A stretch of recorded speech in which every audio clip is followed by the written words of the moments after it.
આકાશવાણી ભુજ સમાચાર જાગૃતિ વકીલ વાંચે છે. નમસ્કાર. પ્રધાનમંત્રી નરેન્દ્ર મોદી આજે સવારે 11 વાગે આકાશવાણી પરથી પ્રસારિત થનારા મન કી બાત કાર્યક્રમમાં દેશ વિદેશના લોકો સાથે પોતાના વિચાર રજૂ કરશે. માસિક રેડિયો કાર્યક્રમની આ 131મી કડી હશે. આકાશવાણી અને દૂરદર્શનના સમગ્ર નેટવર્ક, આકાશવાણી સમાચાર વેબસાઇટ અને news on AIR mobile application પર મન કી બાત કાર્યક્રમનું પ્રસારણ કરાશે. તેમજ AIR ન્યૂઝ, DD ન્યૂઝ, પ્રધાનમંત્રી કાર્યાલય, PMO તથા માહિતી અને પ્રસારણ મંત્રાલયની YouTube ચેનલ પર પણ આ કાર્યક્રમનું જીવંત પ્રસારણ કરાશે. આકાશવાણી પર હિન્દી પ્રસારણ બાદ તરત જ પ્રાદેશિક ભાષાઓમાં પણ મન કી બાત કાર્યક્રમનું પ્રસારણ કરાશે. મન કી બાતને આવરી લેતું કચ્છી બુલેટિન આજે સાંજે 7:05 આકાશવાણી ભુજ પરથી પ્રસારિત કરાશે.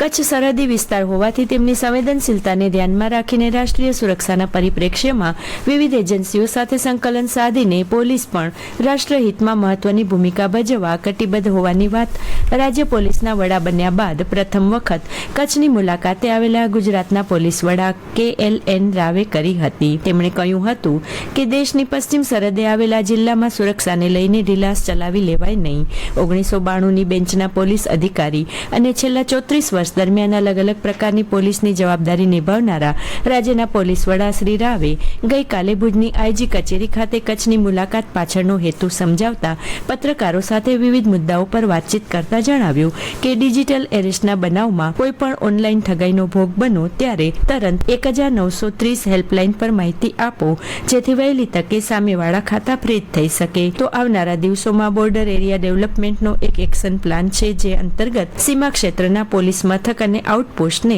મજબૂત બનાવાશે. પ્રધાનમંત્રી નરેન્દ્ર મોદીના સૂચન મુજબ એક પોલીસ મથક દત્તક લેવાશે, જેને લઈને ગત રાત્રે નલિયા પોલીસ મથકે તેઓ પહોંચ્યા હતા. આ પોલીસ મથક તેમણે દત્તક લીધાની ઘોષણા કરી હતી. આજે રાજ્ય પોલીસ વડા શ્રી રાવ કચ્છના દરિયાઈ ક્ષેત્રનું નિરીક્ષણ કરશે.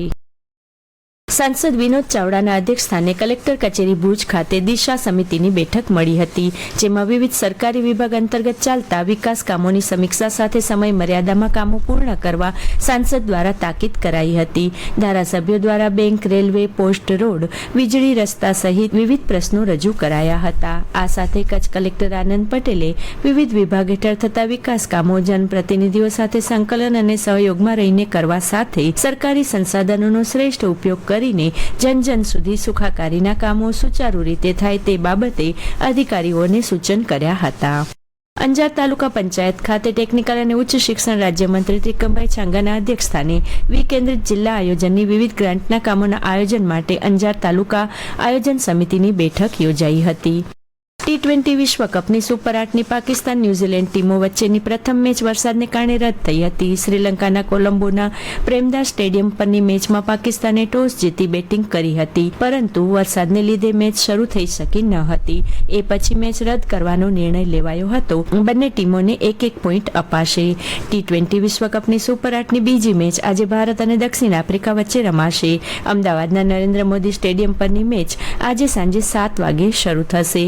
ભારતે ગ્રુપ A ની બધી જ 4 મેચ જીતી સુપર 8માં પ્રવેશ કર્યો છે.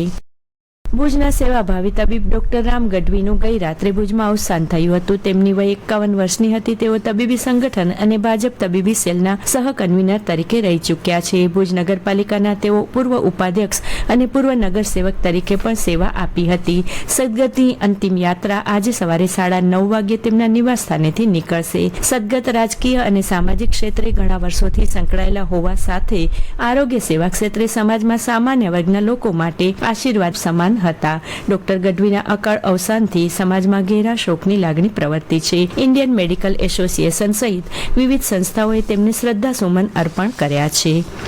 હવામાન. કચ્છમાં દિવસે ગરમી અને રાત્રે સામાન્ય ઠંડીવાળું વિષમ વાતાવરણ યથાવત રહ્યું છે. છેલ્લા 2 દિવસથી ઉંચકાયેલા મહત્તમ તાપમાનને કારણે જિલ્લાના મોટા ભાગના વિસ્તારમાં તાપનો પ્રભાવ વધ્યો છે. ભુજમાં મહત્તમ પારો ઉંચકાઈને 35.3 ડિગ્રી પહોંચ્યો હતો. મિશ્ર હવામાનને કારણે શરદી, ઉધરસ અને પેટને લગતા વાયરલ રોગોનું પ્રમાણ વધ્યું છે. અને આ સાથે આ સમાચાર બુલેટિન પૂરું થયું. નમસ્કાર.